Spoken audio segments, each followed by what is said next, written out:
దయచేసి గుడ్డిగా ఓటేయకండి. కులం కాదు గుణం చూడండి, దయచేసి మతం కాదు మంచితనాన్ని చూడండి. మన చుట్టమా పక్కమా అన్నది కాదు, మనకు ఆపతికి సంపత్తికి నిలబట్టని చూడండి. అదేవిధంగా పైసలు కాదు పనిచేసేటోని చూడండి.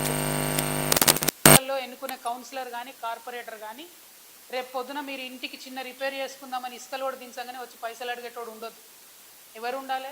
ఏదైనా ఆపది సంపత్తి ఉంటే పనిచేసేటోళ్ళు ఉండాలి. స్ట్రీట్ లైట్ పోతే పెట్టేయడానికి ఎంటబడేటోడు ఉండాలి. మోరీ ఇబ్బంది అయితే క్లీన్ చేపించేటోళ్ళు ఉండాలి. రోడ్ ప్రాబ్లం అయితే వేయించేటోడు ఉండాలి. మీ దగ్గర స్కూల్ పని చేయకపోతే స్కూల్ ఏదైనా విషయం ఉంటే పనిచేసేటోడు ఉండాలి. అంతేగాని గుడ్డిగా ఒక లేబుల్ చూసి ఓటేయడం అన్నది మర్చిపోకపోతే ఇబ్బంది అవుతుంది అనే విషయాన్ని తెలంగాణ ప్రజలందరికీ నేను గుర్తు చేస్తూ, మరి ఇవాళ జరిగేటటువంటి మున్సిపల్ ఎన్నికలలో మంచి అభ్యర్థుల్ని చూసి ఏ పార్టీ వాళ్ళైనా ఓటేయమని నేను అప్పీల్ చేస్తూ ఉన్నాను. మా జాగృతి నాయకులు కార్యకర్తలు అక్కడక్కడ నిలబడ్డారు. వాళ్ళకి ఇంట్రెస్ట్ ఉన్న వాళ్ళకి ఇచ్చినాం. మేము సంస్థగా పోటీ చేస్తలేం, కానీ వాళ్ళకు మాత్రం all India forward block B forms మీద ఇచ్చి మద్దతు ఇస్తూ ఉన్నాం. సాధ్యమైన కాడికి మేము మంచి వాళ్ళనే ఎన్నుకున్నాం. ఏమాత్రం మీరు వాళ్ళని గమనించుకొని మా అభ్యర్థులను కూడా గెలిపించమని కూడా కోరుతూ ఉన్నాను. అదేవిధంగా నిన్ననే బడ్జెట్ వచ్చింది. మరి నిర్మలా సీతారామన్ గారు మన తెలుగింటి ఆడబిడ్డ అయ్యుండి కూడా తెలంగాణ ప్రజలను మరొకసారి ఘోరాతి ఘోరంగా మోసం చేయడం, విస్మరించడం అన్నది చాలా అన్యాయం. భారతీయ జనతా పార్టీకి సంబంధించి మన గవర్నమెంట్ టోటల్ యూనియన్ బడ్జెట్ 53 లక్షల కోట్లు అయితే ఎడ్యుకేషన్కి పెట్టిన బడ్జెట్ 1%, హెల్త్కి పెట్టిన బడ్జెట్ మరీ దారుణం, అది కూడా 1%, 1.2% ఏదో ఉంది. ప్రధానమైనటువంటి విద్యా వైద్యానికి కూడా దేశవ్యాప్తంగా బీజేపీ మరి బడ్జెట్ పెట్టకపోవడం అన్నది కరెక్ట్ కాదు. దీని మీద ముఖ్యంగా తెలంగాణ యువ మిత్రులందరూ కూడా ఆలోచించాలని చెప్పి నేను అప్పీల్ చేస్తూ ఉన్నాను. అదేవిధంగా ఇది 12వ గవర్నమెంట్ భారతీయ జనతా పార్టీ. తెలంగాణ రాష్ట్రం ఏర్పడి 12 సంవత్సరాలు అవుతుంది. ఈ 12 సంవత్సరాల్లో ఇంకా కూడా ఏపీ రీఆర్గనైజేషన్ యాక్ట్కి సంబంధించి అనేక విషయాలు పెండింగ్ ఉన్నాయి. ఇన్ఫ్రాస్ట్రక్చర్ ఫండ్స్ పెండింగ్ ఉన్నాయి. మన రాష్ట్ర ప్రభుత్వం 47 అంశాల మీద అడిగితే ఒక్కటంటే ఒక్క అంశంలో కూడా ఒక్క రూపాయి కూడా ఇవ్వకపోవడం కేంద్ర ప్రభుత్వం నిజంగా దారుణం. నేషనల్ ప్రాజెక్ట్ స్టేటస్ ఏది కూడా ఇవ్వలే, అది pending. Urban development funds pending. New airports for Telangana pending. Regional ring road pending. Metro rail phase 2 pending. ఈ మెట్రో రైల్ ఫేజ్ 2 పెండింగ్ ఎందుకుందంటే కిషన్ రెడ్డి గారు ఏమంటున్నారంటే ఫేజ్ 1 అయిపోయినటువంటి రిపోర్ట్ ఇస్తే రాష్ట్ర ప్రభుత్వం ఆ తర్వాత ఫేజ్ 2 ఫండ్స్ ఇస్తారంట. అంటే మీరు ఇప్పుడు కనీసం కేటాయింపులు చేయకపోతే వచ్చే సంవత్సరం మొత్తం ఒక్క రూపాయి కూడా రానట్టే లెక్క కదా. ఈ సంవత్సరం లోపల రాష్ట్ర ప్రభుత్వం ఫినిష్ చేసిన రిపోర్ట్ ఇచ్చిందే అనుకుందాం, మరి రూపాయి కూడా రాదు కదా. కనీసం కేటాయింపులు చేస్తే ఫ్యూచర్ ఉంటుంది. మరి కిషన్ రెడ్డి గారు ఎట్లా చెప్తున్నారంటే తెలంగాణ ప్రజలకు ఏం తెలియదు అన్నట్టు వారిని తప్పుదోవ పట్టించడానికి చెప్తున్నారు. ఇది కరెక్ట్ కాదు. అట్లనే ఐఐఎం ఇవ్వాలి, అది పెండింగ్ ఉంటుంది. నవోదయ ఇవ్వాలి, అది పెండింగ్ ఉంది. కేంద్రీయ విద్యాలయాలు ఇవ్వాలి, అవి పెండింగ్ ఉన్నాయి. స్టీల్ ప్లాంట్ పెండింగ్ ఉంది బయ్యారంలో. అట్లానే కోచ్ ఫ్యాక్టరీ కూడా పెండింగ్ ఉంది. మరి ఇవన్నీ పెండింగ్ ఉంటే ముఖ్యమంత్రి గారేమో నేను కేంద్రంతో మంచుకుంటా, మోడీ గారు నా బడేబాయి అని చెప్పి 30 సార్లు వేసినట్టున్నాడు ఇప్పటి వరకు. అయినా ఒక 30,000 కోట్లు కూడా రాబట్టుకోలేకపోవడం అన్నది నిజంగా దారుణం. ఇది ఫెడరల్ స్ఫూర్తికి విరుద్ధం. ఈ వైఖరి మానుకోవాలని భారతీయ జనతా పార్టీకి ఇక్కడ నుంచి మనకిద్దరు మంత్రులు ఉన్నారు, వాళ్ళిద్దరిని కూడా నేను డిమాండ్ చేస్తూ ఉన్నా. ఇవన్నీ ఒక దగ్గర జరుగుతూ ఉంటే మన హైదరాబాద్లో గత 2022 నుంచి అన్ఫార్చునేట్లీ అగ్ని ప్రమాదాలు వరుసగా జరుగుతూ ఉన్నాయి. దాదాపుగా మీరు చూసినట్టయితే 2022 మార్చిలో సికింద్రాబాద్లో బోయిగూడలో జరిగిన అగ్ని ప్రమాదంలో 11 మంది చనిపోయారు. ఆ తర్వాత 2022 సెప్టెంబర్లో సికింద్రాబాద్ రూబీ హోటల్లో జరిగిన అగ్ని ప్రమాదంలో కూడా 8 మంది చనిపోతే 11 మంది తీవ్రంగా గాయపడ్డారు. మళ్ళీ 2023 జనవరిలో సికింద్రాబాద్ నల్లగుట్టలో దక్కన్ మాల్లో జరిగినటువంటి స్పోర్ట్స్ షాప్లో కూడా చాలా మంది చనిపోయారు.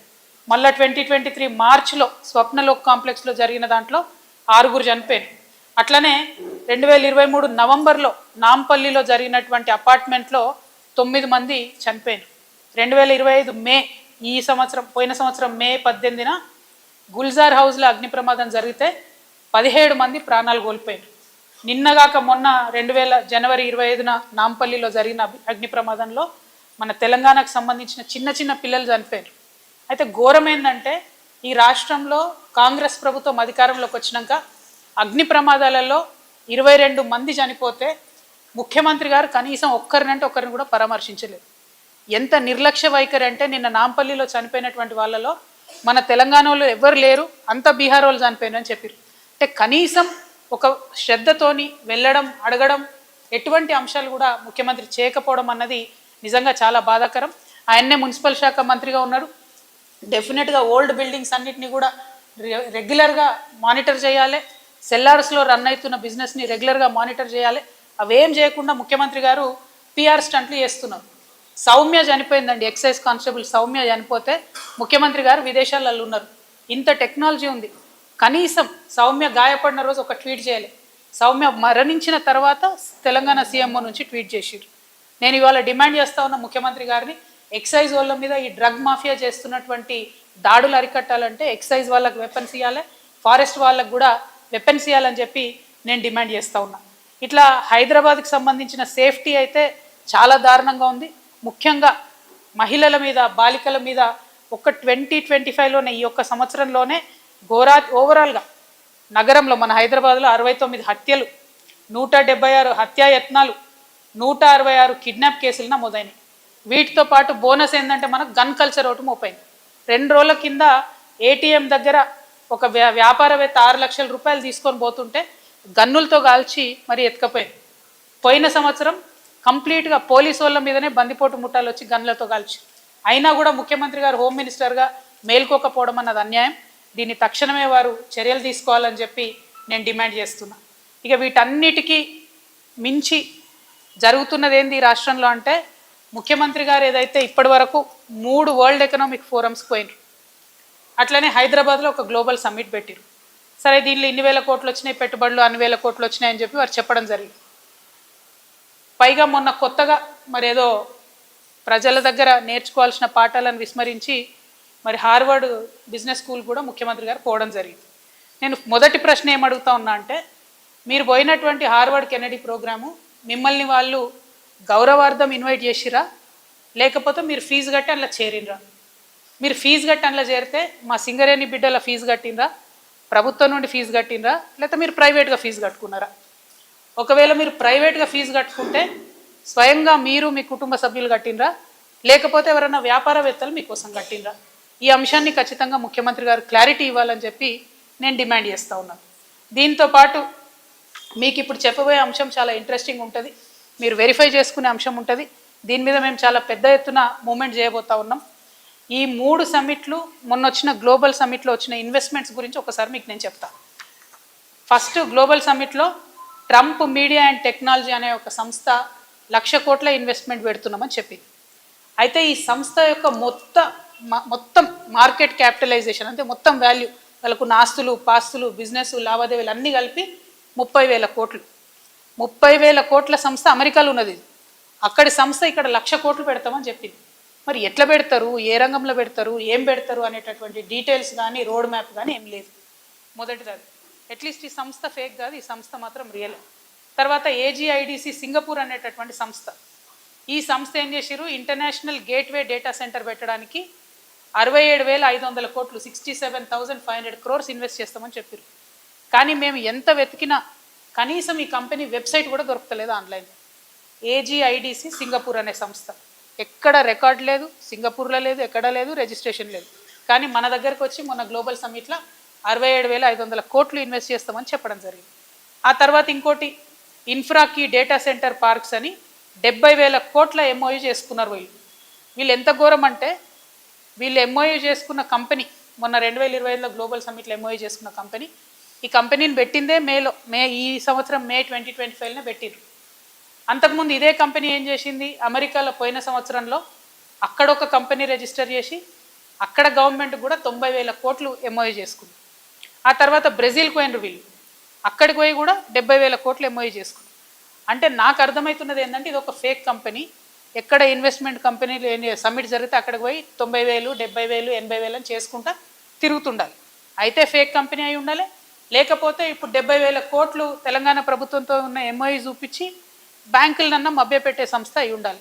ఇది ఏం సంస్థ, దీన్ని మీరు ఎట్లా నమ్మిండ్రు, ఎందుకు ఎంఓయూ చేసుకున్నారు, ప్రజలకు స్పష్టత ఇవ్వాలని చెప్పి నేను కాంగ్రెస్ ప్రభుత్వాన్ని కోరుతున్నాను.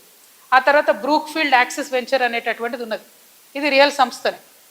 వీళ్ళు కూడా 75,000 కోట్లు అన్నారు. కానీ దీని మీద ఏం కూడా ముందడుగు పడ్డటువంటి పరిస్థితి లేదు. తర్వాత ఇదే బ్రూక్ఫీల్డ్ యాక్సెస్ సంస్థ, దానికి సంబంధించి సిస్టర్ కన్సర్న్ ఎవ్రీన్ యాక్సెస్ అనే ఎనర్జీ 31,500 కోట్లకు ఎంఓయూ చేసారు. అంటే ఒకటే సంస్థ 2 డిఫరెంట్ పేర్లతో 1,00,000 కోట్లు ఎంఓయూ చేసారు. మళ్ళీ సేమ్ ఇంతకు ముందు లాగానే వాళ్ళ టోటల్ మార్కెట్ వాల్యూ కన్నా చాలా అతి ఎక్కువ చేసారు. ఎట్లా చేస్తారన్న దాని మీద క్లారిటీ లేదు. తర్వాత ఇంట్రెస్టింగ్ విషయం ఏంటంటే ఎమ్మెల్యే కుందూరు జైవీర్ రెడ్డి గారికి సంబంధించిన కంపెనీ ఆస్థా గ్రీన్ ఎనర్జీ అనేటటువంటిది 5,600 కోట్ల కోసం ఎంఓయూ చేసుకున్నారు.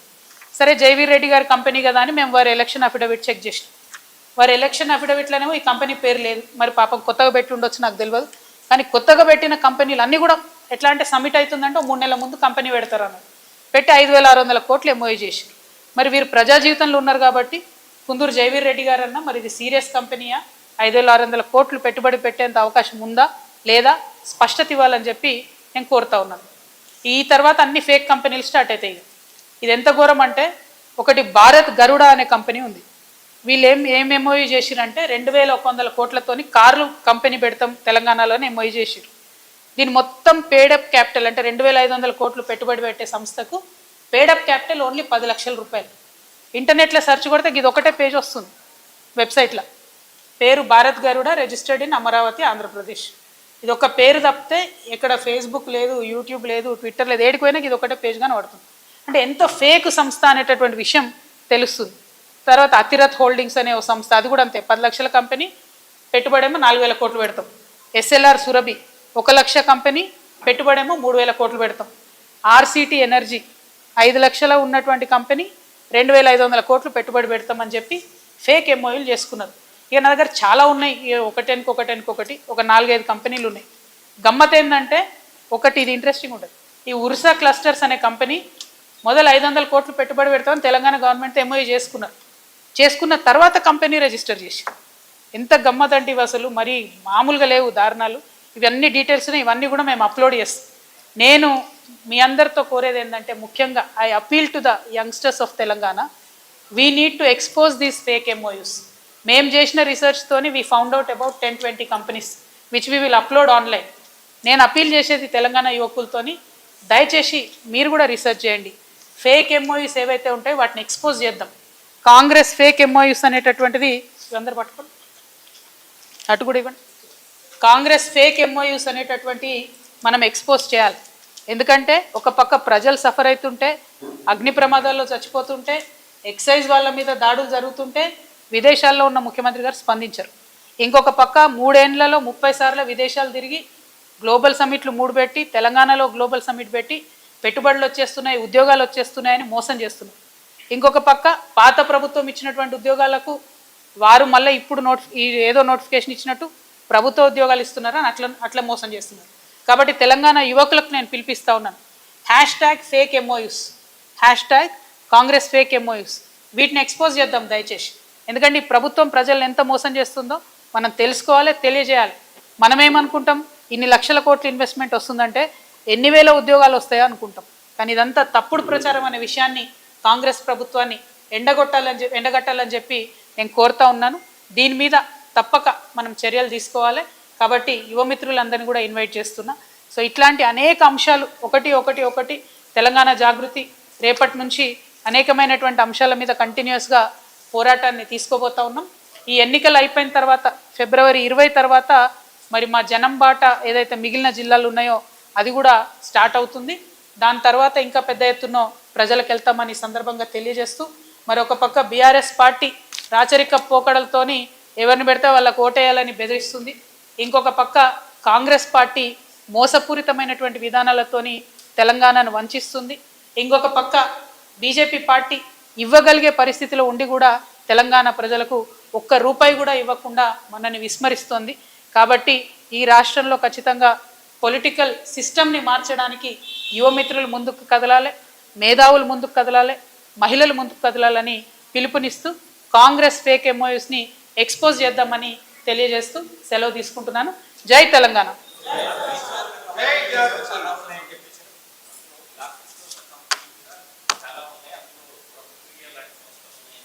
బ్లాక్ లిస్ట్ కాదు అసలు ఎక్కడ వాటి మీద ఏం దొరుకుతలేదు. గోస్ట్ కంపెనీస్, ఒక వెబ్సైట్ దొరుకుతలేదు, ఒక బ్లాక్ లిస్టెడో కాదో నాకు తెలియదు. కానీ నేను ఏవైతే మేము రీసెర్చ్ చేసి పట్టుకున్న 20 కంపెనీలు ఉన్నాయో ఆ డేటా అంతా ఇప్పుడు నా ట్విట్టర్లో అన్ని చోట్ల పెడతాము. ప్రభుత్వం జవాబు ఇవ్వాలి, ఏమవుతుంది, ఇది ఎందుకు ఇంత ఫేక్ చేస్తున్నారు, ఒకవేళ ఇన్వెస్ట్మెంట్ వస్తే వచ్చినది ఎక్కడ కంపెనీ ప్రారంభమైంది, ఆ సంస్థ ద్వారా ఎన్ని ఉద్యోగాలు ఇచ్చారు అది కూడా చెప్పండి. ఏదన్నా స్టార్ట్ అయి ఉంటాయి. నాకు తెలిసి అయితే పోయినసారి బీఆర్ఎస్ గవర్నమెంట్లో జరిగినటువంటి 1-2 ఎంఓయూస్కి సంబంధించి ఆ కంపెనీస్ని స్టార్ట్ చేసింది తప్పితే కొత్తగా వచ్చి ఈ గవర్నమెంట్లో వచ్చిన ఏ ఒక్క కంపెనీ కూడా ఒకటి కూడా ప్రారంభమైనట్టు నా దృష్టిలో లేదు. అయి ఉంటే సంతోషం, ఎందుకంటే తెలంగాణ యువకులకే ఉద్యోగం వస్తాయి. కాబట్టి ఈ ఫేక్ ర్యాకెట్ని ఎక్స్పోజ్ చేయాలనేటటువంటి ఉద్దేశంతోనే ఈ యొక్క ఆలోచన చేస్తూ ఉన్నాం. అంటే విచారణ జరుగుతుంది కదా. The investigation is going on, let it go. The investigation should happen in a more transparent way. And anyway, Honorable KCR Garu was the Chief Minister for last 10 years, so they might have called him and he will answer for it, whatever they have called. So I have nothing to do with it. I am like you, waiting for the result. I am hoping that this entire phone tapping thing will be concluded somewhere or the other, instead of just dragging it.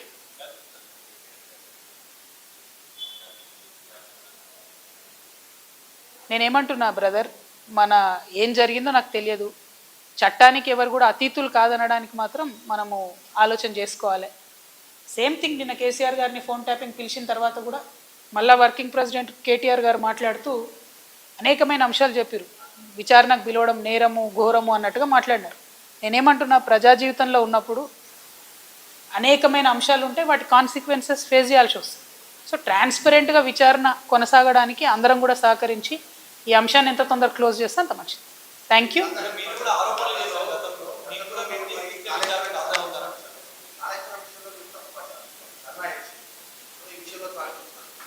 నేనేం తప్పు పట్టట్లే. నేనేమంటున్నా, వారు మాట్లాడిన మాటలు చూడండి, ఎట్లా అయితే మంచోడైనా చెడ్డోడైనా మేము చెప్పిన వాళ్ళకే ఓటేయాలన్నారో అసలు మమ్మల్ని విచారణకే పిలవద్దు అన్నట్టు మాట్లాడుతున్నాం.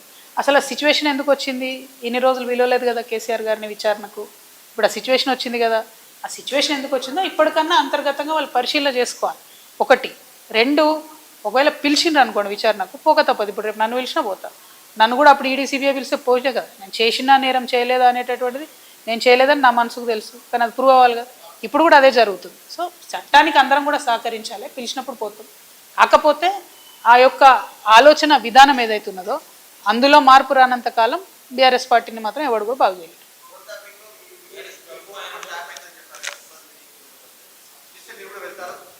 తప్పకుండా చట్టానికి సహకరిస్తాం కదా, చట్టానికి సహకరించకుండా ఎందుకుంటాం, వెళ్తాం. ఓన్లీ థింగ్ నేనేమంటున్నా అంటే, కాంగ్రెస్ గవర్నమెంటు గుంటనక్కగతోని కంప్లీట్గా మ్యాచ్ ఫిక్సింగ్లు ఉన్నారు కాబట్టి వాళ్ళు దీన్ని కంక్లూడ్ చేయరు. నిజమైన నేరస్తులు బయటకు వస్తారని నేను అనుకుంటలేను. ఏదో టైంపాస్ చేసి ఇప్పుడు మున్సిపల్ ఎన్నికలు 10-11 రోజులు హడౌట్ చేసి వదిలేస్తారేమో అనేటటువంటి ఆలోచన నాకున్నది. కాబట్టి Congress has to prove if the government is transparent, if they are serious, ఈ ఇన్వెస్టిగేషన్ షుడ్ గో ఫార్వర్డ్. ఏడబోతుంది 2 ఏళ్ల నుంచి ఎక్కడ వేసిన గొంగలు అక్కడే ఉంది, తిరిగిన దగ్గరే తిరుగుతూ ఉన్నది. సో స్టాండ్ వేసి సైకిల్ దొక్కినట్టు ఉంది పరిస్థితి. అట్లా కాకుండా కంక్లూడ్ కావాలని కోరుతున్నాను నేను.